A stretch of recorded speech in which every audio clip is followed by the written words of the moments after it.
नमस्कार। सवाल तो बनता है, मैं आप सभी का स्वागत है और मैं हूं आपके साथ आयुष चतुरांश।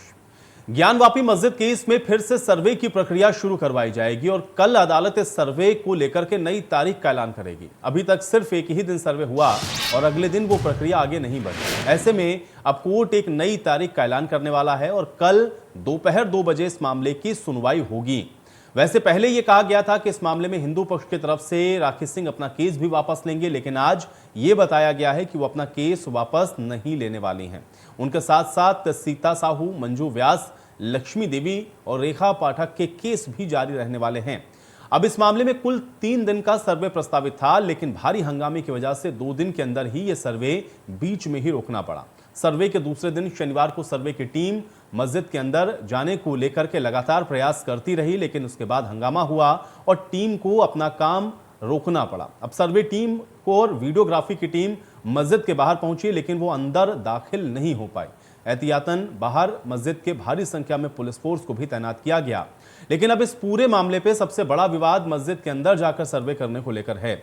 मुस्लिम पक्ष का यह कहना है कि मस्जिद की पश्चिम दीवार के बाहर श्रृंगार गौरी की मूर्ति है और ऐसे में उन्हें सर्वे कराने से कोई आपत्ति नहीं है, लेकिन मस्जिद के अंदर जाना गलत है। जोर देकर यह भी कहा गया है कि कोर्ट के द्वारा ऐसा कोई आदेश भी जारी नहीं किया गया, लेकिन हिंदू पक्ष का मानना है कि पूरे परिसर का निरीक्षण होना जरूरी है। अब श्रृंगार गौरी की मूर्ति का अस्तित्व प्रमाणित करने के लिए इसे जरूरी बताया जा रहा है, लेकिन अभी के लिए यह मामला फिर से कोर्ट में है और कल सर्वे के लिए नई तारीखों का ऐलान भी होगा। लेकिन अब इस मामले में पॉलिटिक्स की एंट्री भी हुई है। आज समाजवादी पार्टी के अध्यक्ष अखिलेश यादव ने इसको बीजेपी प्रायोजित ज्ञानवापी का मुद्दा करार दिया है। वहीं एआईएमआईएम चीफ असदुद्दीन ओवैसी पहले भी कह चुके हैं कि ज्ञानवापी मस्जिद का सर्वे कानून का उल्लंघन है। काशी की ज्ञानवापी मस्जिद का सर्वेक्षण करने का ऑर्डर 1991 के पूजा स्थल अधिनियम का सीधा उल्लंघन असदुद्दीन ओवैसी ने बताया है। तो एक तरफ अखिलेश यादव ने भी इसको बीजेपी प्रायोजित इस पूरे मामले को बताया, तो दूसरी तरफ असदुद्दीन ओवैसी पहले ही इसको लेकर के सवाल उठा चुके हैं। लेकिन अब ज्ञानवापी को लेकर के आगे क्या होगा, इस पर देखना बहुत महत्वपूर्ण होगा, चूंकि सर्वे का काम अभी पूरा हो नहीं पाया है और अब इस पर कोर्ट जो आगे का निर्णय देगा उससे ही ये तस्वीर आगे स्पष्ट हो पाएगी कि आखिर इसको लेकर के ये विवाद क्यों है। लेकिन सवाल ये है कि अखिलेश यादव ने जो कहा कि ये पूरी तरह से भारतीय जनता प्रायोजित एक तरीके का मुद्दा है, तो इसके क्या मायने हैं, और दूसरा ये है कि अब ज्ञानवापी को लेकर के कोर्ट का जो आगे का फैसला है वो क्या रहेगा, इस पर भी हम चर्चा करेंगे और ये दोनों ही विषय अपने आप में बेहद महत्वपूर्ण हैं। तो इस पूरे मामले को लेकर के असदुद्दीन ओवैसी की तरफ से क्या कुछ कहा गया है, आइए आपको सुनवाते हैं। मोदी सरकार ये जानती है कि जब बाबरी मस्जिद सिविल टाइटल का जजमेंट आया, उसमें उस जजमेंट में यह कहा गया कि 1991 प्लेसेस ऑफ वर्शिप एक्ट को उन्होंने basic structure of the constitution से जोड़ दिया। तो ये सरकार की जिम्मेदारी थी, संवैधानिक जिम्मेदारी थी कि उस कोर्ट को बताए कि आप ये गलत कर रहे हैं। मगर क्योंकि आप नफरत की राजनीति करते हैं और आप हर नफरत में अपनी सियासी रोटी सेकते आए हैं, इसीलिए आपने खामोशी बनाए रखी है। वो बताए ना, बीजेपी बताए कि क्या वो 1991 places of religious worship act को मानती है, नहीं मानती है। मानना पड़ेगा, पार्लियामेंट से एक्ट है और सुप्रीम कोर्ट ने उसको कहा कि basic structure of the constitution से जुड़ा हुआ है। अगर ये मसले को तूल कोई दे रहा है तो वो बीजेपी दे रही है और संघ परिवार दे रही है। वो ये चाहते हैं कि वो जो नफरत का दौर था हमारे मुल्क में 1990 का, वो दोबारा इस मुल्क में दोहराने की कोशिश कर रहे हैं। तो असदुद्दीन ओवैसी को तो आपने सुना, लेकिन इस मामले को लेकर के अखिलेश यादव की तरफ से भी क्या कुछ कहा गया, आइए आपको सुनवाते हैं। बीच में खाई पैदा हो, चाहे मस्जिद को लेकर के बात उठानी पड़े उन्हें, चाहे किसी और सवाल को खड़ा करना पड़े, ये भारतीय जनता पार्टी के इशारे पर जानबूझ करके जनता का ध्यान हटाने के लिए, क्योंकि ये नौकरी दे नहीं सकते, महंगाई रोक नहीं सकते। आज सोचो रुपया कहाँ गिर गया जा करके। वही लोग जो अमेरिका के डॉलर की बात करते थे, आज सोचिए रुपया कहाँ गिर गया जा करके। हमारे नौजवानों के पास नौकरी रोजगार नहीं है। क्या ये रोजगार नौकरी देंगे कि नहीं देंगे? इन्हें नौकरी रोजगार नहीं देना है, इसीलिए कभी मस्जिद का सवाल उठाएंगे, कभी ताजमहल का सवाल उठाएंगे। तो मैं तो ये जानना चाहता हूँ, अगर ताजमहल से इतना ही बुरा है इनको लगता है, तो उत्तर प्रदेश के मुख्यमंत्री जब अमेरिका के राष्ट्रपति आए थे उनको उपहार में क्या देने गए थे? तो कुल मिलाकर के इस प्रकरण को अगर आप देखेंगे तो एक तरफ तो कोर्ट के अंदर ये पूरा प्रकरण है और अब कोर्ट को इस पर निर्धारित करना है कि जो वीडियोग्राफी होनी है उसको लेकर के आगे क्या फैसला होना है। दूसरा ये है क्योंकि इस विषय पर राजनीति भी हो रही है और सीधे तौर पर इसको बीजेपी प्रायोजित बताया जा रहा है, तो आज उसके मायने भी समझते हैं। सभी मेहमान मेरे साथ जुड़ चुके हैं। सवाल तो बनता है कि शुरुआत करते हैं। अरविंद सिंह जी हमारे साथ जुड़े हुए हैं, प्रवक्ता भारतीय जनता पार्टी के। अरविंद सिंह जी, बहुत स्वागत है आपका इस चर्चा में।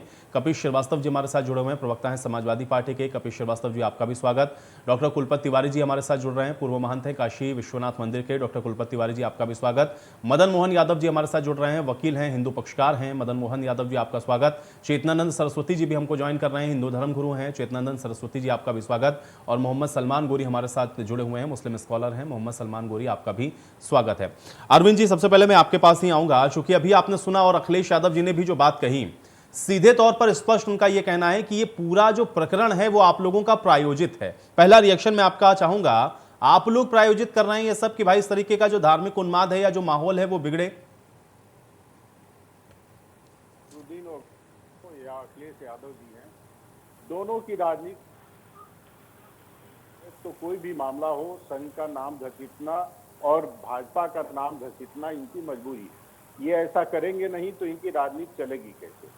लेकिन मैं ये कह रहा हूं कि कोई भी समस्या है तो उसका समाधान का रास्ता क्या है? मेरे हिसाब से समाधान के दो ही रास्ते हैं। या तो दोनों समाज आपस में बैठकर सहमति के आधार पे किसी निर्णय पे पहुंचे, और यदि दोनों समाज आपस में बैठ के कोई निर्णय नहीं ले पाता है तो फिर कोर्ट के ऊपर छोड़ दिया जाए। कोर्ट जो फैसला करता है उसको दोनों पक्ष माने। इससे अलावा कोई रास्ता तो हो नहीं सकता है। मुझे लगता है कि कोर्ट जो सुनवाई कर रहा है, जो निर्देश दिया था सर्वे के लिए, उसमें बाधा डालना गलत था। सर्वे टीम को सर्वे करने देना चाहिए था। जी। कपिल जी, क्यों लग रहा है कि ये जो पूरा प्रकरण है अखिलेश यादव को, ये पूरी तरह से प्रायोजित है और भारतीय जनता पार्टी ये सारा प्रकरण जानबूझ करके उछाल रही है? देखिए, बहुत सीधी सी बात है। जब तक ये मसला सब जुडिशरी रहा है, न्यायालय के अंदर चलता रहा है और न्यायालय के द्वारा उसकी प्रक्रियात्मक चीजों को संचालित किया जाता रहा है, तब तक कोई दिक्कत नहीं थी। लेकिन आज आप देख लीजिए जिस तरीके से सर्वे कमिश्नर को लेकर के बाहर और ये एलिगेशंस लगाना कि ये नहीं होने दे रहा है। हम ये कह रहे हैं, एसपी चंद बघेल साहब को आपने सुना कि नहीं सुना कि उन्होंने क्या कहा? मनोज तिवारी साहब को सुना कि नहीं सुना? हम तो आयुष भाई आपके साथ कई बार इस मसले पे बैठ चुके और समाजवादी पार्टी का पक्ष हमने आपके सामने पूरी तरीके से रखा है कि जे आपस से मैंने आपसे ये कहा कि अयोध्या मंदिर से लेकर के आज तक समाजवादी पार्टी शुरू से एक ही लाइन एक्शन में रही कि हम देश के इस कॉन्स्टिट्यूशन के साथ हैं, ग्रिड नाम से बनने वाली सभी विधियों के साथ हैं, चाहे वो प्रक्रियात्मक हो, दंडात्मक हो और चाहे सिविल नेचर की क्यों ना। और हम लोग माननीय न्यायालय के आदेश का मानेंगे।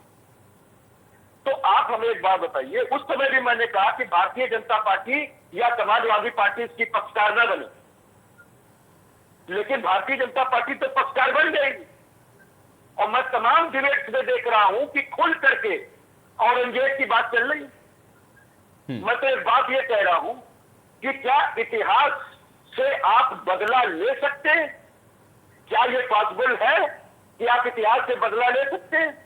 अगर आप इतिहास से बदला ले सकते हैं, लोकतंत्र राजतंत्र से बदला ले सकता है, तो हम समझते हैं एक नया इतिहास आप बना दें। बनाइए। किसकी किताब पर खड़ा होकर के बनाना चाहते हैं? अपने नागरिकों की, क्योंकि औरंगजेब भारत का नागरिक नहीं था, लेकिन इस देश की स्वतंत्रता के बाद, इस देश की आजादी में हिंदू, मुसलमान, सिख सभी ने अपने खून की तिलांजलि दी है। और उसके बाद जब मुल्क आजाद हुआ, हमारे एक कॉन्स्टिट्यूशन है, हम एक पंथ निरपेक्ष धर्म सापेक्ष है, हमारी तुलना किसी अन्य विश्व के मुल्क से नहीं है। तो ऐसे में क्या इतिहास से बदला लिया जा सकता है कि इतिहास से सबक लिया जा सकता है? अरविंद जी जवाब दीजिए। ठीक है, नहीं ठीक है अरविंद जी से मैं जवाब लेता हूँ। अरविंद जी जवाब दीजिए। आयुष जी, मैं इसका जवाब देता हूं। समाजवादी पार्टी हमेशा संविधान और न्यायालय की आड़ लेती है, लेकिन जब संविधान और न्यायालय के अनुरूप कोई कार्रवाई की जाती है तो उसका रोल उसके बिल्कुल विपरीत रहता है। आज समाजवादी पार्टी को यह कहने में क्या दिक्कत है कि हमको कोर्ट के ऊपर छोड़ देना चाहिए और कोर्ट भी जो भी डिसीजन देगा वो माना जाएगा। कोर्ट ने कमीशन अपॉइंट किया है, कमीशन सर्वे कर रहा है, सर्वे काम में बाधा डाला जा रहा है, लेकिन समाजवादी पार्टी की हैसियत नहीं है कि जिन तत्वों ने बाधा डाला है उनकी निंदा करे, क्योंकि समाजवादी पार्टी ऐसा करेगी तो उसको लगता है एक खास वर्ग, और मैं सीधे सीधे नाम लेकर कहूं तो उसको लगता है मुस्लिम समाज नाराज हो जाएगा। भारत में तुष्टीकरण की राजनीति बढ़ाने वाली जो प्रमुख पार्टियां हैं उसमें से एक समाजवादी पार्टी भी है, और संविधान और न्यायालय का नाम केवल ये अपने बातों को, चीजों को छुपाने के लिए लेते हैं, लेकिन कभी उसके साथ खड़ा नहीं होते हैं। संविधान में तो ये भी व्यवस्था है कि एक देश एक नागरिक कानून लागू होना चाहिए। जरा आयुष जी से पूछिए क्या भारत में कॉमन नहीं ठीक है, चलिए अब आप देखिए, अब आप एक देश एक कानून पर पहुंच गए। मैं आज थोड़ा ज्ञानवापी पर रहता हूं, इस पर हम लोग फिर चर्चा करेंगे, आप लाइएगा तब हम लोग इस पर बिल्कुल चर्चा कर लेंगे। बहुत जल्दी से कपिल जी इस पर रिएक्शन दीजिए, उसके बाद और मेहमान में उनका भी रुख करूंगा, ठीक है? अरविंद जी ठीक है, मैं बहुत एक sharp reaction. Kapil ji Samajwadi party इस बात को कह रही है कि न्यायालय का अधिकार है कि वो सर्वे कमिश्नर नियुक्त करे, वो सर्वे करवावे, उसमें प्रक्रियात्मक रूप से कोई दिक्कत नहीं है। लेकिन अगर वहां पर दिक्कत पक्षकारों को हो रही है तो सक्षम न्यायालय के समक्ष दिक्कत हो रही है, न्यायालय जो भी आदेश दे रहा है उसका पालन हो, दिक्कत क्यों हो रही है पक्षकारों को? और अपने पक्षकार हो, आपका तो ये धर्म है कि आप भारतीय जनता पार्टी आप नहीं डाल रही है, पूछ रहे हैं जो हमारे वादी पक्षकार हैं उन्होंने तो कहा प्रशासन तरीके से नहीं जाने दिया, प्रशासन तरीके से नहीं जाने दिया। जानते हैं समाजवादी पार्टी जैन ने ये बोला समाजवादी पार्टी कोई आरोप अगर सर्वेक्षण को लेकर के लग रहा है और मुकम्मल तरीके से समाजवादी की कार्रवाई हो रही है और उसके अंदर कमिश्नर को बदलने का पावर भी माननीय न्यायालय को है, क्योंकि एक कमेटी की पूरी लिस्ट हर जो है दीवानी न्यायालय में होती है, उसमें 35 से 40 कमिश्नर ऐसे होते हैं। अगर किसी पर आपत्ति होती है तो वो लिस्ट में से 5 या 6 रखे जाते हैं, जो दोनों पार्टी को तय होता है, फिर वो कमिश्नर नियुक्त होता है। ये एक प्रक्रियात्मक चीज है, आप हमको बरगला नहीं सकते। और दूसरी चीज, जब न्यायालय ने यह आदेश दिया कि सर्वे होगा तो उचित प्रशासन सुरक्षा का ध्यान रखेगा। आपकी पुलिस कहां थी? चलिए ठीक है, हमारे साथ हिंदू पक्षकार भी मौजूद हैं। मैं मदन मोहन यादव जी से मैं इसको समझ लेता हूं, ठीक है? एक सेकंड कपिल जी एक सेकंड, कपिल जी और अरविंद जी, ठीक है, चलिए ठीक है। देखिए आप दोनों लोग को मैंने समय दे दिया, अब और मेहमाने में थोड़ा समय उनको भी देता हूं। एक सेकंड, मदन मोहन यादव जी थोड़ा सा बताएं कि आपत्ति किस बात को थी और सर्वे की टीम को आखिर क्यों वहां पर जो सर्वे का काम है वो पूरा वो नहीं कर पाई, किस बात को लेकर के आपत्ति हो रही थी?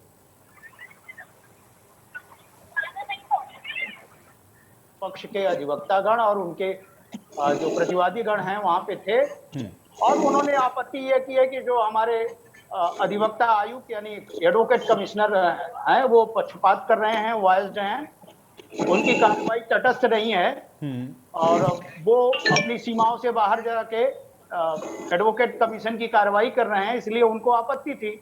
और उस आशय का उन्होंने एप्लीकेशन भी शनिवार को माननीय न्यायालय के समक्ष प्रस्तुत किया। आज हम लोगों ने उसी का जवाब दिया और एक 56 का प्रार्थना पत्र भी मैं माननीय न्यायालय के समक्ष हम लोगों ने दिया, और इसमें कहा कि ये जो कमीशन की कार्रवाई एक पक्ष में ज्ञानवापी मस्जिद के पार्श्व भाग में जहाँ पे श्रृंगार गौरी अवस्थित हैं वहां पे हो पाई, परंतु जो मूल भाग है जिस पर हमारे इस पटिशन का दावा है उसके अंदर नहीं हो पाई है। अतः माननीय न्यायालय के संपूर्ण कार्रवाई को, संपूर्ण आदेश का क्रियान्वयन एडवोकेट कमीशन के माध्यम से तभी संभव है जब वो संपूर्ण परिसर। लेकिन मदन मोहन यादव जी मुझे एक चीज थोड़ा सा और समझाएं, क्योंकि ये टेक्निकलिटीज हैं तो मुझे लगता है कि आप इसको और अच्छे से समझाएंगे हमारे दर्शकों के लिए भी। कोर्ट ने जो सर्वे कराने के लिए आपकी जो टीम बनाई थी उसको सर्वे करने की इजाजत कहां थी? क्योंकि ये कहा गया कि आप मस्जिद के अंदर प्रवेश कर नहीं सकते क्योंकि उस आदेश के अंदर ऐसा कहीं नहीं है। क्या था उस आदेश के अंदर? जी, ये जो सूट है ये जनप्रतिनिधिवाद है, उसके तहत हमने 9/11 के तहत संपूर्ण ये सूट के तहत हमने संपूर्ण परिसर पर दावा किया है, और जब उसके तहत एडवोकेट कमीशन की बात होगी तो संपूर्ण ज्ञानवापी परिसर में एडवोकेट कमीशन जाएगा तभी तो ये कार्रवाई संपूर्ण हो सकती है, अन्यथा तो अधूरी है। नहीं, वीडियोग्राफी कराने की परमिशन कहाँ थी? क्या कहा गया तो उस आदेश में कि आपको कहाँ वीडियोग्राफी करनी की? इसमें था कि आप पूरे संपूर्ण परिसर की करें, संपूर्ण परिसर, न्यायालय ने कहा था संपूर्ण परिसर की करें आप? जी, माननीय न्यायालय ने, क्योंकि दावे में संपूर्ण परिसर पर हमने दावा किया है 9030 का, तो माननीय न्यायालय के संपूर्ण परिसर का आदेश है, और उसमें जब तक संपूर्ण परिसर में एडवोकेट कमीशन की कार्रवाई नहीं होगी, वीडियोग्राफी उसी के साथ इंक्लूडेड है। साथ में वहां पे कोई समस्या ना, इसलिए हमने सुरक्षा व्यवस्था की भी मांग की थी, वो तो उपलब्ध हुई, परंतु हमें दूसरे भाग में जो श्रृंगार गौरी का हुआ और ज्ञानवापी के पार्श्व भाग में हमने तो किया, परंतु मुख्य भाग में जहां पे बाबा विश्वनाथ आदि विश्वेश्वर का सेंट्रल डोम मस्जिद का है, उसके नीचे वहां पे अवस्थित हैं आदि विश्वेश्वर का विग्रह था, वह स्थान है, अर्घा आज भी है, और वहां पे हमने कहा कि वो उसके अंदर बहुत से शिवलिंग हैं छोटे छोटे, और गंगा देवी, गणेश जी, पंचमुखी हनुमान आदि देवी देवताओं का अदृश्य देवी देवताओं का विग्रह है। तो यदि उसका भी अगर नहीं होता है तो फिर ये तो अधूरा रह जाएगा। इसी संदर्भ में हमने माननीय न्यायालय के समक्ष आज अपनी बात रखी, और अब कल बहस है इस पे, तो बहस के बाद ठीक है, चलिए अब कल आप उसमें पक्ष में क्या रखेंगे और कल हम लोगों की निगाहें सबकी इस पर रहेंगी। लेकिन डॉक्टर कुलपति तिवारी जी, पूरे प्रकरण को किस नजरिए से आप देखेंगे? एक तरफ तो ये है कि इसको पॉलिटिसाइज किया जा रहा है, इस पर राजनीति हो रही है, प्रायोजित है। दूसरा ये है कि जो कोर्ट ने जो आदेश दिया उसका विरोध हुआ। अब यहाँ पर जो पक्ष के हिंदू पक्ष के वकील हैं वो ये कह रहे हैं कि नहीं, पूरा था हमको उसमें वीडियोग्राफी करने के लिए, लेकिन वहां पर ये कहा गया मस्जिद के अंदर जाने की आपको इजाजत नहीं है। कैसे देखते हैं इसको आप? तो मैं पूर्ण तरह से राजनीतिक रूप देख रहा हूं, क्योंकि हम लोग शास्त्र से चलते हैं और कुछ लोग जो है शस्त्र से चलना चाहते हैं। तो हम शास्त्र पे विश्वास करते हैं। तो लोग, अब ये विश्वनाथ मंदिर है तभी तो मालूम होगा जब ये हम लोग परिसर का जो है पूरा जो वीडियोग्राफी करेंगे, तो जो है कमीशन जाएगा। ये लोग अवरोध पैदा किए, जानबूझ के अवरोध। प्रशासन ने कोई जो हम लोग का सहयोग नहीं किया। अगर प्रशासन हमारा सहयोग किया होता तो अवश्य जो है वहां की वीडियोग्राफी हो गई थी। दूसरा क्या है, ये राजनीति से परे है, दलगत राजनीति नहीं होनी चाहिए। इसके अंदर सभी राजनीतिक दलों को खुल के अपना पक्ष रखना चाहिए। ये भारतीय जनता पार्टी, कांग्रेस, सपा, बसपा का मंदिर नहीं है, ये सनातनियों का मंदिर है, और सनातनियों के मंदिर में सबका अधिकार है। जैसे मुस्लिम भाई हमारे कहते हैं मेरा मस्जिद है, भाई पूरे उनके सिया सुन्नी सबका है। उसी तरह हिंदुस्तान में हम लोग बहुसंख्यक होकर भी अल्पसंख्यक की जिंदगी जी रहे हैं।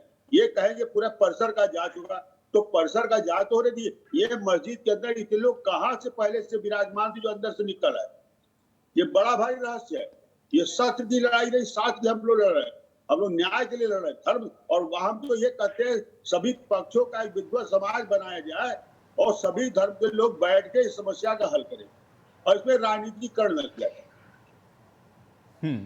चेतनानंद सरस्वती जी, आपका भी रिएक्शन में चाह रहा हूं। क्या वाकई में आपको भी लग रहा है कि राजनीति हो रही है इस पूरे प्रकरण पर? नहीं, देखिए, राजनीति करना तो काम है विपक्ष का, लेकिन फैक्ट ये है कि न्यायालय में एक वाद है। वाद में एक आदेश पारित किया गया और आदेश में कहा गया कि संपूर्ण भूभाग का सर्वे किया जाए। जब संपूर्ण भूभाग पर मुकदमा दायर है तो उसमें कुछ अंश का सर्वे अगर होगा, मैं मदन जी से सहमत हूं, क्योंकि मैं अधिवक्ता रही हूं, मैं जानती हूं कि संपूर्ण भूभाग का अर्थ है संपूर्ण भूभाग, और जब तक संपूर्ण भूभाग का सर्वे नहीं होगा तो ये कार्रवाई अधूरी रहेगी।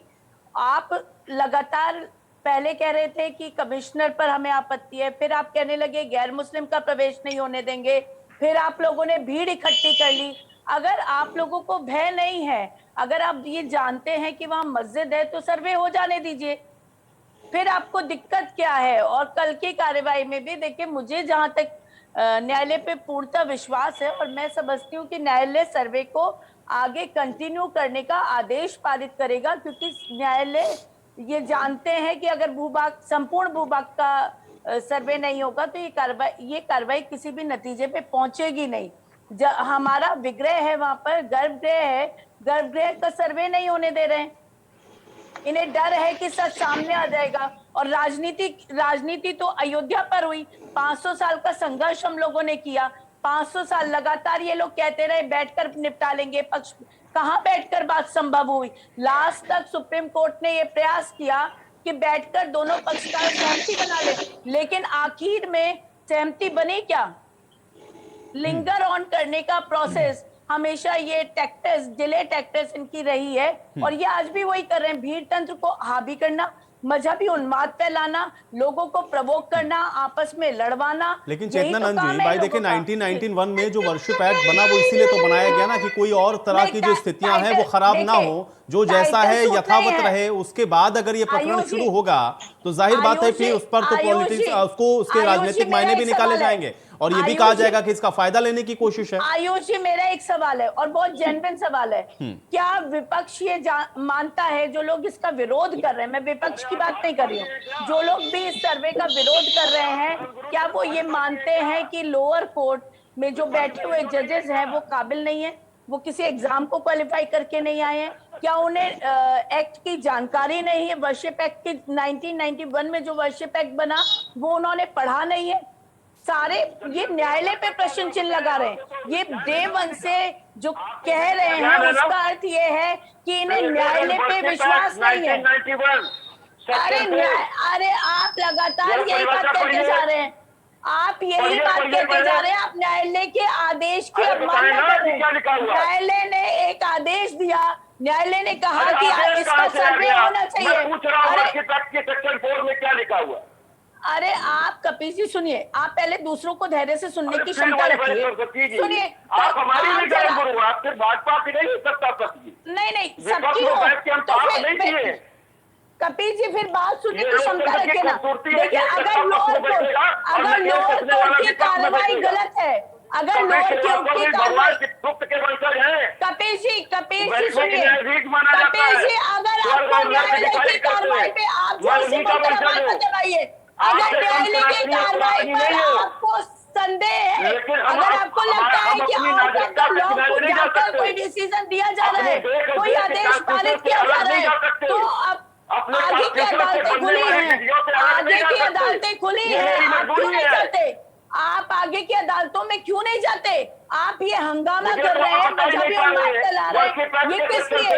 अरे वर्शिप एक्ट जजेस ने नहीं पढ़ा है, वर्शिप एक्ट जजेस ने नहीं पढ़ा है। कपिल जी वर्शिप एक्ट जजेस ने नहीं पढ़ा है। आप कह रहे हैं जजेस अनपढ़ बैठे हुए हैं। कपिल जी, आप न्यायालय की प्रक्रिया पर सवाल उठा रहे हैं, आप न्यायालय की प्रक्रिया पे सवाल उठा रहे हैं, आप न्यायालय के आदेश की अवमानना कर रहे हैं। आप न्यायालय की मुझे मालूम है या नहीं मालूम है, इस बात को छोड़ दीजिए। आयुष जी, इस तरह से बहस नहीं हो सकती। नहीं ठीक है कपिल जी, देखिए कपिल जी, देखिए उनका सवाल ये है, कपिल जी देखिए आपका तर्क अपनी जगह सही है, लेकिन उनका सवाल ये कि भाई जो जज बैठा उसको तो पता है ना, उसको तो जहन में है ना 1991 वर्शिप एक्ट, वो तो समझ रहा है ना। अगर ऐसा होता तो खारिज कर देता, वो खारिज कर देता। आप न्यायिक व्यवस्था पर भरोसा नहीं कर रहे हैं कपिल जी, ठीक है। अब देखिए एक एक करके बोलेंगे तो समझ में आएगा। कपिल जी एक सेकंड पहले कंप्लीट होने दें। आयुष जी, मेरा कहना मात्र इतना है कि कपिल जी लगातार जिस सवाल को पहले दिन से उठा रहे हैं, आप मुझे और सभी पक्षकार जितने भी विरोध में पक्षकार हैं, चाहे वो मुस्लिम पक्षकार हो चाहे कोई भी हो, वो ये कह रहे हैं कि 1991 का एक्ट है। मैं सिर्फ एक सवाल पूछना चाहती हूँ कि क्या इस एक्ट की जानकारी लोअर कोर्ट के जजेस को नहीं है? क्या सुप्रीम कोर्ट की नजीर का डर, सुप्रीम कोर्ट की अवमानना, नजीर अगर कोई है तो उसका डर लोअर कोर्ट के जजेस को नहीं है? वो इतने निर्भय हो चुके हैं कि वो सुप्रीम कोर्ट से ऊपर अपने आप को मान रहे हैं। इनका कहना यह है कि वो अपने आप को सुप्रीम कोर्ट को मान रहे हैं। ठीक है, चलिए चेतना नंद जी, अब आपकी बात हो गई। मोहम्मद सलमान गोरी जी, क्यों मना किया जा रहा है और इससे क्या आपत्ति है? क्योंकि यहाँ पर जो मदन मोहन जी बैठे हैं वो तो कह रहे हैं कि भाई पूरे क्षेत्र की वीडियोग्राफी करने के लिए कहा गया था। क्या जानबूझ के आपको लग रहा है कि इसको रोकने की या फिर इसका माहौल खराब करने की कोशिश के तौर पर? गवर्नमेंट कर रही है, उनसे सवाल नहीं होगा गवर्नमेंट से, और यहाँ सवाल होगा मुस्लिम पक्षकारों से। जब ज्ञानवापी मस्जिद आजादी से पहले का है तो जब हमारा मुल्क आजाद हुआ तो ये बात कह दी गई थी कि जो भी तारीखी चीजें हैं, उन चाहे वो मस्जिद हो चाहे मंदिर हो, वो अब अपनी जगह पे रहेंगी। तो अब कौन सी, जब अगर हम कानून का एक बात करते हैं तो कानून का दायरे में जो बातें कही गई थी उसके अगेंस्ट में गवर्नमेंट जा रही है। और ये जो जजमेंट जो आप बता रहे हैं, जजमेंट तो सिर्फ वीडियोग्राफी के लिए जो कही है बात बाहर से कर लीजिए, क्या जरूरत है उसमें करने की? आप शाहबानों का जाने की जरूरत पड़ गई है, यानी 1947 के बाद देखा आजाद हुआ क्या जब जितनी गवर्नमेंट बनी है, इससे पहले मुल्क आजाद था। न्यायालय सवाल तो सारा बीजेपी से बनता है, और ये आस्था की बुनियाद पे फैसले नहीं होते हैं। ये जो नहीं, चेतन बताना चाहता हूँ कि आस्था की बुनियाद पे फैसले नहीं होते हैं, हिंदुस्तान में संविधान के दायरे में फैसले होते हैं। नहीं, देखिए संविधान वही कॉन्स्टिट्यूशन, तो भाई कोर्ट ने कहा कि वीडियोग्राफी होनी चाहिए, तो रोका क्यों जा रहा है? कोर्ट ने तो कहा ना, बीजेपी ने नहीं कहा, बीजेपी ने नहीं कहा। सलमान गोरी जी, भारतीय जनता पार्टी उसमें कोई पक्षकार नहीं है, भारतीय जनता पार्टी नहीं गई। वो जिन्होंने केस लगाया उनको ये आदेश था कि आप जाएं वीडियोग्राफी कराएं।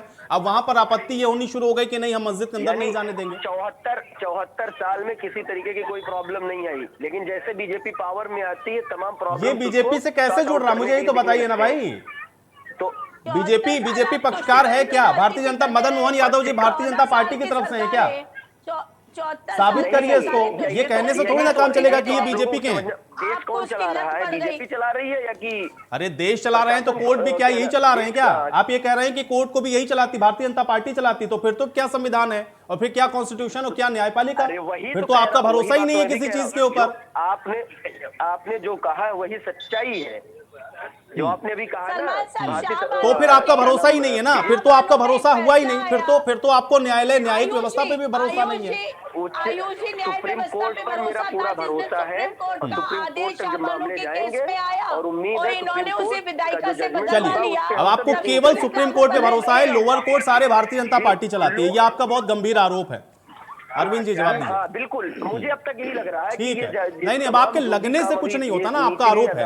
अब आपके लगने से तो ये देश नहीं चलेगा ना। अरविंद जी कोर्ट चला रहे हैं सारे, आप लोअर कोर्ट आप चला रहे हैं, आपके जजेस बैठे हुए हैं, और आप लोग जो कर रहे हैं वो उसके पीछे सब भारतीय जनता पार्टी। भाई जवाब दीजिए, एक सेकंड। ठीक है सलमान जी, बिल्कुल ठीक है, चलिए, ठीक है, तो फिर खुलकर विरोध करिए, सड़कों पर जाके विरोध करिए, सारे कोर्ट के बाहर धरना प्रदर्शन करिए कि भारतीय जनता पार्टी के कोर्ट बंद किए जाएं। अरविंद जी, आयुष जी, आपने देखा अब सुनिए, मोहम्मद सलमान गुरु जी आरोप लगाया तो सुनिए। एक तरफ, और दूसरे तरफ ये कहा जा रहा है कि सुप्रीम कोर्ट के अलावा किसी और कोर्ट पे हमें भरोसा नहीं है। ये भी एक तरह से सीधे सीधे भारत की जो न्याय प्रणाली है, जो न्यायिक व्यवस्था है, जो भारत के कोर्ट्स हैं, जो जजेस हैं, उनका खुलेआम अपमान है। खुलेआम अपमान है ये कहना कि भारत में हमको सुप्रीम कोर्ट के अलावा किसी और कोर्ट पर भरोसा नहीं है। आप किसी एक कोर्ट से सहमत नहीं है तो उसके ऊपर वाले कोर्ट में जा सकते हैं, लेकिन ये बयान देना कि भारत के तमाम सारे कोर्ट्स पर सुप्रीम कोर्ट के अलावा भरोसा नहीं है, ये भारत के न्यायपालिका का और भारत के न्यायविदों का, भारत के न्यायमूर्तियों का सीधे सीधे अपमान है। इसकी जितनी भर्त्सना की जाए उतनी कम है। मैं तो ये कहूंगा इसमें विवाद का विषय ही नहीं है, मामले को कोर्ट पर छोड़ना चाहिए, और कोर्ट जो भी फैसला देता है, चाहे मुस्लिम पक्षकार के हक में दे या हिंदू पक्षकार के हक में दे, उसको मानना चाहिए। और ऐसा करने के लिए आप तैयार यदि होते हैं तभी माना जाएगा कि आपका विश्वास संविधान में है, तभी आप माना जाएगा कि आपका विश्वास भारत के न्यायिक नहीं। उनका तो सीधा आरोप है ना अरविंद जी कि भाई आपकी सरकार आने के बाद ही इस पूरे देश के अंदर ये अव्यवस्थाओं की स्थितियां क्यों हैं, और क्यों उनको ऐसा लग रहा है कि आप लोग सारी चीजों को कहीं ना कहीं आप प्रभावित कर रहे हैं। अब तो कोर्ट के ऊपर भी उन्होंने सीधे तौर पे कह दिया कि आप ही लोग हैं उसके पीछे। आयुष जी, आप विद्वान एंकर हैं, आप बताइए, ज्ञानवापी विवाद कोई 2014 से थोड़ी चला आ रहा है, सैकड़ों वर्षों से दोनों पक्षों के बीच में विवाद की स्थिति है। और माता श्रृंगार गौरी की जो पूजा होती है, कोई बीजेपी गवर्नमेंट के आने के बाद प्रक्रिया थोड़ी शुरू हुई है, ये तो आजादी के पहले से उनकी पूजा होती आ रही है, और जो 1992 तक जारी थी। मैं तो ये कहूंगा 1991 में जो विधेयक पास हुआ है पार्लियामेंट में, जिसकी दुहाई दी जा रही है, माता श्रृंगार गौरी के पूजा को रोकना उस विधेयक का भी अपमान है, उसके भी प्रतिकूल है, क्योंकि वो विधेयक भी कहता है कि 47 तक जो व्यवस्था कायम थी उसको यथास्थिति रखा जाए, लेकिन 47 के पहले से लेकर और 92 तक वहां पे पूजा होती रही है, और 92 में उसको रोक दिया गया है। तो किसी भी तरीके से हम देखें उस पूजा को रोकना जायज नहीं है। और कोर्ट ने जो आदेश दिया है कि उसका सर्वे किया जाए, सांच से किस बात का हाथ है? मुझे लगता है ठीक है। मुस्लिम पक्षकारों को डर किस बात का है? यदि सर्वे हो रहा है तो होने दीजिए ना।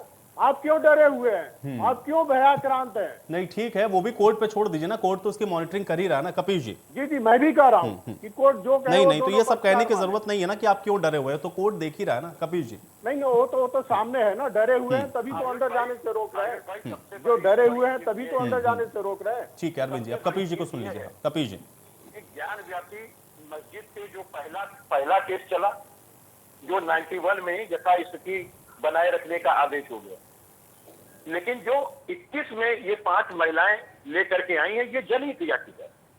शायद लर्नेड काउंसिल हमारे यादव जी बैठे होंगे और हो सकता है मुझे सुन भी रहे। मैं एक बात ये कह रहा हूं कि दोनों दो मैटर है। मैं अभी उनसे पूछना चाहता हूं कि क्या ये टाइटल सूट है या आपने गौरी श्रृंगार मंदिर में, जो कि मस्जिद परिसर में, मस्जिद में नहीं, मस्जिद परिसर में बना हुआ है, उसमें प्रार्थना करने के लिए 365 दिन के लिए आपने प्रार्थना पत्र दिया। और अगर आपने ये किया है तो वहां प्लेसेस ऑफ वर्शिप एक्ट 1991 नहीं लगता, इसलिए कि वो टाइटल सूट नहीं है। अगर टाइटल सूट होता तो मंदिर और मस्जिद का विवाद होता कि मंदिर डिमोलिश करके मस्जिद बनाई गई है, इसलिए मस्जिद हटा करके अब मंदिर बनाया गया, तो वो अब नहीं हो सकता। वो नेक्स्ट टू इम्पॉसिबल, क्योंकि ये चीज गोगोई साहब की पीठ ने राम मंदिर के अंदर भी कह दिया उस निर्णय के अंदर। ये लोग जानबूझ करके घालमेल कर रहे हैं और इसको क्लियर करना चाहिए। यहाँ विद्वान अधिवक्ता बैठे हुए वादी पक्ष के, मैं ये पूछना चाहता हूँ कि उन्होंने जो जनहित याचिका लेकर के आए हैं सिविल कोर्ट के अंदर, वो मुझे बतावे कि उसमें स्पेसिफिक अनुतोष उन्होंने क्या मांगा है। और दूसरी चीज मैं ये पूछता हूँ कि वो तनकीद का बिंदु क्या है, क्या वाद बिंदु इरेज किए गए हैं। तीसरी चीज मैं पूछता हूँ कि ये जो केस आप मस्जिद परिसर में लेकर के आए हैं, मस्जिद परिसर चारों तरफ से, मस्जिद को छोड़ करके उसके चारों तरफ के दीवार के अंदर बने हुए क्षेत्र को कहते हैं, उसको कौन परिभाषित करेगा। और तीसरी चीज, इसमें कितनी अराजी नंबर का मैं शामिल है, उसकी क्या पैमाइश है, क्योंकि इन्होंने वाद में लिखा होगा, ये बताओ है। और चौथी चीज, जब ये चीज माननीय अदालत के सामने चल रही है, अगर किसी पक्षकार ने आरोप लगाया कि ये स्पेसिफिक आदेश नहीं है, यहाँ पर आप नहीं कर सकते, तो प्रशासन ने भी उनको बैरिकेडिंग के अंदर नहीं जाने दिया। प्रशासन किसका है। और तीसरी चीज, जब 56 की इन्होंने एप्लीकेशन कर रखी है और कल सुनवाई होनी है, तो माननीय अदालत में तय करेगी कि उसके आदेश को, सर्वे आदेश को किसने रोका, और अगर गलत तरीके से रोका तो कोर्ट जो है उनके ऊपर अवमानना की कार्रवाई भी कर सकती है। और कमीशन को चेंज करना ये विधिक है, एक लिस्ट होती है, उसमें मैंने आपको प्रक्रियात्मक चीजें बताई। तो मैं तो ये कह रहा हूं कि भ्रम की स्थिति नहीं पैदा करनी चाहिए, और इसमें भ्रम प्रशासन और शासन और भारतीय जनता पार्टी न्यायालय के अतिरेक आकर के पैदा कर रही है। क्योंकि जब न्यायालय ने ये आपको कहा कि ये सर्वे की सुरक्षा की और आपको सर्वे कराने के लिए पूरा जो है सुरक्षा करना पड़ेगा, तो आपने सुरक्षा क्यों नहीं की। अगर आप एलिगेशन लगाते हैं कि वहां बहुत से लोग आ गए थे जिन्होंने रोक दिया या ईटा चलाया। चलिए मदन मोहन यादव जी, शायद मेरे साथ मदन मोहन यादव जी सुन पा रहे हैं क्या आप? जी, मदन मोहन यादव जी, टाइटल सूट है या वहां पे केवल जो बाहर का परिसर है वहां पे पूजा के लिए आप लोगों ने अनुमति मांगी, थोड़ा क्लियर करें। ये पब्लिक रिप्रेजेंटेटिव सूट है, जनप्रतिनिधिवाद के तहत ये मुकदमा कायम है। और दूसरी बात, इसमें जो 1991 वर्षिप एक्ट की बात कर रहे हैं, इस दावे में हमने स्पष्ट कहा है, माननीय कुलपति तिवारी जी बैठे हुए हैं, इनसे भी आप अवगत हो लीजिए। इसके पूर्व 7 फीट की ऊंचाई पर पाटन डाल के ऊपर मस्जिद है, और ठीक उसके ऊपर इसका जो संपूर्ण आकृति है, वास्तु विन्यास है, जो उसका वास्तु आकार है, वह संपूर्ण उत्तर भारत के मंदिरों की नागर शैली से बना हुआ है, उसका अवशेष वहां पे पड़ा हुआ है। अरे यादव जी, क्यों आप इधर उधर भटका रहे हैं? दूसरी न्यायालय बात नहीं है, देखिए जो डाल के पड़ा हुआ 7 फीट नीचे जाने के बाद वहाँ पे आज भी मूर्तियों का भग्नावशेष पड़ा हुआ है, हर तरह से। नहीं ठीक है, नहीं ये सही है मदन मोहन जी देखिए क्लियर, थोड़ा सा क्लियर, थोड़ी सी क्लियरिटी और हो जाए। मदन मोहन जी एग्जैक्टली दावा क्या किया गया है, थोड़ा सा क्लियर हो जाए, क्या मांगा है आप लोगों ने? दावा हमने किया है कि जो श्रृंगार गौरी हैं उनकी निरंतर पूजा का अधिकार हमें प्रदान किया जाता है, और आदि विशेष का संपूर्ण परिसर है, यानी ज्ञानवापी जिसको कहा जाता है। करने वाली बात नहीं है, मस्जिद तो कथित है भाई, मस्जिद ही नहीं है, मस्जिद का और मस्जिद का जो डेफिनेशन होता है उसके अनुसार वो मस्जिद कहीं नहीं रहती है। अगर मस्जिद के बारे में 1995 के मामले को देखें, Ismail Faruqui versus union of India, उसके तहत तो मस्जिद है ही नहीं, आप जबरी वहां पे मस्जिद बना रहे हैं।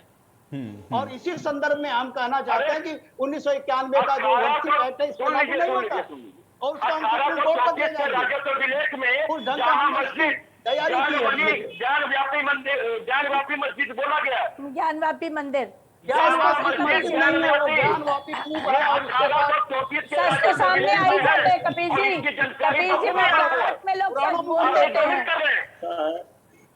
चलिए कुलपति जी भी कुछ कहना चाह रहे हैं, डॉक्टर कुलपति तिवारी जी थोड़ा सा और क्लियरिटी लेते हैं इसमें। डॉक्टर कुलपति तिवारी जी, हाँ डॉक्टर कुलपति तिवारी जी पड़े हुए हैं, उसी को देखने के लिए, उसी को खोलने के लिए तो लोग ठीक है। परेशान है। जो अगर मदन मोहन जी मंदिर में पूजा करने की अनुमति मांगी। नहीं तो मस्जिद गिराने की बात तो यहाँ किसी ने नहीं कही, कौन कह रहा कि मस्जिद गिरा देनी है? मस्जिद गिराने की तो किसी ने भी बात नहीं की। बात क्या है, यहाँ तो हमने सांस्कृतिक न्याय की लड़ाई है। मस्जिद गिराने की तो बात किसी ने की ही नहीं, लेकिन हम तो सांस्कृतिक न्याय की लड़ाई लड़ रहे हैं। तो मंदिर के अंदर सर्वे का मुद्दा ही नहीं बनता, आप भ्रमित कर रहे हैं। एकदम नहीं, हमने संपूर्ण। अरे कपिल जी ठीक है, एक सेकंड, हाँ पहले कुलपति तिवारी जी को सुनते हैं एक बार। चेतनानंद जी एक सेकंड पहले, हाँ कुलपति तिवारी जी। अरे भाई भाजपा मंदिर के वो मंदिर है, ये मंदिर है ही नहीं, वो हमारा मंदिर है। और आज उसके नीचे जो है, जो हमारा जो तहखाना है, उनमें तमाम शिवलिंग है, आदि विश्वेश्वर है, और सारी जो आकृतियां हैं, जो खंभे हैं प्राचीन काल के।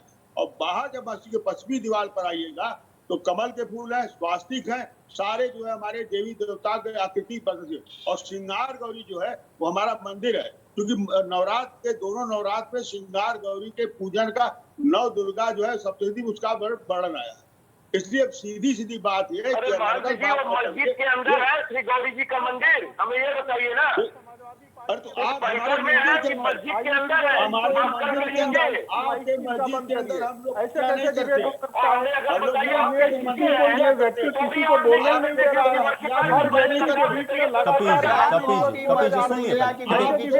कपिल जी देखो सुनिए, पहले सुनिए, हाँ सुनिए। अरे अरविंद जी थोड़ा सा नहीं, कपिल जी ठीक है, देखिए आपकी बात का ही जवाब दे रहे हैं, लेकिन थोड़ा सा सुन लीजिए, सुनिए तो पहले।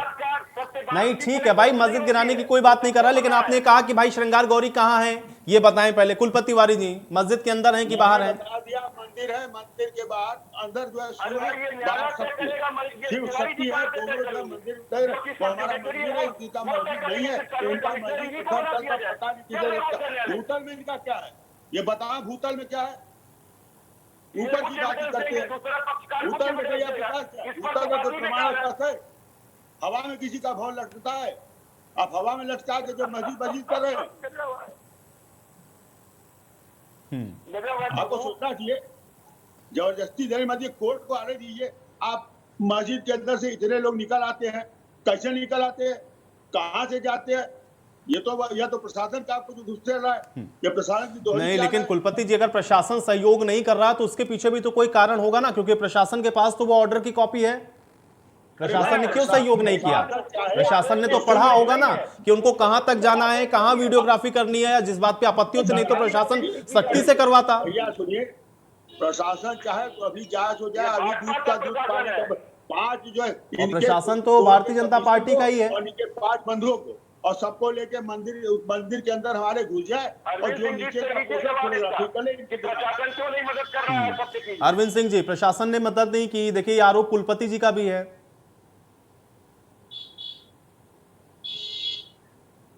समाजवादी पार्टी के वक्ता बोल रहे हैं ये बदतमीजी है। इस तरह से डिबेट नहीं हो सकता है। मैं जवाब दे रहा हूँ। यदि कमीशन वहाँ के प्रशासन से सुरक्षा बल मांगेगा तो प्रशासन देगा, या कोर्ट निर्देश देगा तो देगा। तो कोर्ट सुनवाई कर रहा है ना, थोड़ा इंतजार करिए, देखिए। यदि कल न्यायालय कहता है प्रशासन से कि आपको इनको सुरक्षा दीजिए तो हम देंगे, और जब हम देंगे तो सबसे ज्यादा जो उसका पीड़ा होगी वो कपिल श्रीवास्तव को होगी, क्योंकि आजादी के बाद मुस्लिम लीग के भूमिका में जो कोई पार्टी है, आजादी के बाद मुस्लिम लीग के भूमिका में कोई पार्टी है तो मौलाना मुलायम सिंह के द्वारा स्थापित समाजवादी पार्टी है। ये हमेशा न्यायालय प्रक्रियाओं में लेट डालना, अलंगा डालना, हिंदू विरोधी बात करना, समाज में वैमनस्य फैलाना, ये काम समाजवादी पार्टी करती है।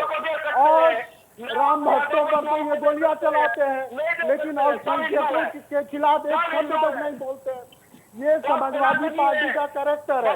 समाजवादी पार्टी का कैरेक्टर है हिंदुओं पर गोली चलाना, राम भक्तों पर गोली चलाना, लेकिन मुस्लिम समुदाय के खिलाफ एक शब्द भी नहीं बोलना, और जरूरत पड़े तो न्यायालय के खिलाफ भी बोलना। ये समाजवादी पार्टी का चरित्र है। और आप देख रहे हैं इस डिबेट में सबसे ज्यादा किसी को पीड़ा हो रही है तो समाजवादी पार्टी को हो रही है, सबसे ज्यादा किसी को दर्द हो रहा है तो समाजवादी पार्टी को हो रही है। मैं जानना चाहता हूँ कि न्यायालय एक विषय की सुनवाई कर रही है, उस पर समाजवादी पार्टी को इतना दर्द क्यों हो रहा है, समाजवादी पार्टी को इतनी पीड़ा क्यों हो रही है, महिलाएं कोई बात नहीं कर रहे हैं, और समाजवादी पार्टी यह क्यों नहीं कर रही है। कोर्ट जो भी कहेगा वो माना जाएगा, लेकिन ये करेंगे नहीं, क्योंकि ये सेकेंड मुस्लिम लीग है। समाजवादी पार्टी का मतलब होता है आजादी के बाद का भारत का मुस्लिम लीग। समाजवादी पार्टी का मतलब होता है आजादी के बाद भारत का मुस्लिम लीग। ये मुस्लिम लीग के भूमिका में रहते हैं। भारत की 130 करोड़ जनता देख रही है, भारत की 130 करोड़ जनता देख रही है, इनके चरित्र को भी, इनके व्यवहार को भी, और ये मुस्लिम लीग के भूमिका में रहते हैं। आप कभी उम्मीद मत करिए कि ये संविधान में विश्वास करेंगे, ये न्यायालयी प्रक्रिया में विश्वास करेंगे। ये तो बलात्कारियों की वकालत कर सकते हैं, ये गुंडों की वकालत कर सकते हैं। चलिए ठीक है, अब आप लोग के आरोप प्रत्यारोप के बीच में अब आज की चर्चा मैं यहीं समाप्त करूंगा। आप लोगों का शुक्रिया अपना समय निकालने के लिए, आज की इस चर्चा का हिस्सा बनने के लिए। हालांकि अब ज्ञानवापी को लेकर के कोर्ट के अंदर अब आगे इस पर क्या फैसला लिया जाता है इसका इंतजार करिए, क्योंकि अभी जो आदेश दिए गए थे उसमें वीडियोग्राफी हो नहीं पाई और कल का दिन इसमें बहुत महत्वपूर्ण रहने वाला है। अब देखते हैं कि कल कोर्ट के अंदर जब सुनवाई होती है तो उस पर क्या कुछ कोर्ट की तरफ से निर्देशित किया जाता है। आज सवाल तो बनता है, मेरे साथ फिलहाल इतना है।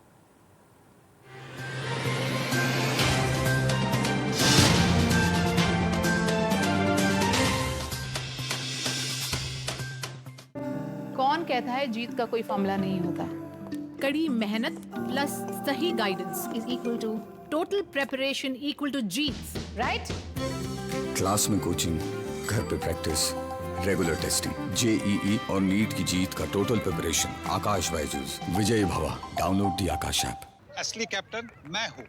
मेरी कैप्टनसी में पाकिस्तान को इंडिया में पहली बार हराया था। मैंने इंग्लैंड को हराया था। इंग्लैंड में फर्स्ट वर्ल्ड कप किससे जिताया? पाकिस्तान को हराना। Time out. कैप्टन दही, जो टफ और शांगो। करेक्ट। आपको टफ और शांग कौन बनाता है? अंडा। तो फिर कैप्टन कौन? अंडा। संडे हो या मंडे।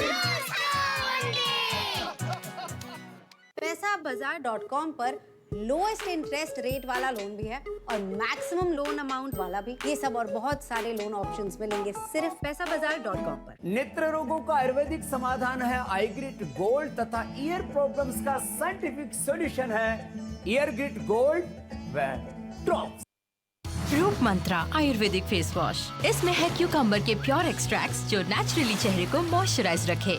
ये कोई कॉस्मेटिक नहीं, आयुर्वेदिक औषधि है। चैंपियंस तो यहाँ भी बनते हैं। रमी कल्चर, चैंपियंस का कल्चर। डाउनलोड कीजिए rummyculture.com से। इस गेम में वित्तीय जोखिम की संभावना शामिल है और इसकी आदत लग सकती है। कृपया जिम्मेदारी से और अपने जोखिम पर खेलें। एक्सेल 100 तूने कब ली? नई टीवीएस एक्सेल 100 ETFI टेक्नोलॉजी के साथ सुपर माइलेज, ऑफ ऑन एक ही बटन से, वो भी बिना कोई आवाज किए। Thank you. नई टीवीएस एक्सेल 100 आश्चर्यों से भरी। Acidity, gas,